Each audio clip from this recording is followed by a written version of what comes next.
درود بیکران خدمت همه شما بزرگواران.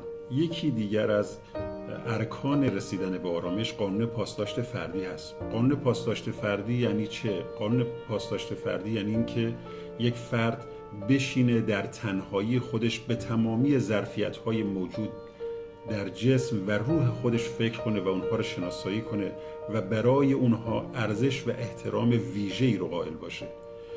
وقتی این انسان اون ظرفیت‌ها رو شناسایی میکنه، قطعاً به این باور میرسه که اونها مانا نیست و اونها به مرور زمان دچار فرسایش میشه و اون ویژگی خودش رو و قدرت خودش رو از دست میده. بنابراین اون انسان سعی میکنه اون توانمندی‌ها و ویژگی‌ها رو در مسیر سعادت و کمال خودش هزینه کنه. انسانی که اون ویژگی‌ها رو در مسیر غلط هزینه نمی‌کنه و در مسیر کامیابی و سعادت خودش هزینه می‌کنه، اون انسان داره قانون پاسداشت رو رعایت می‌کنه.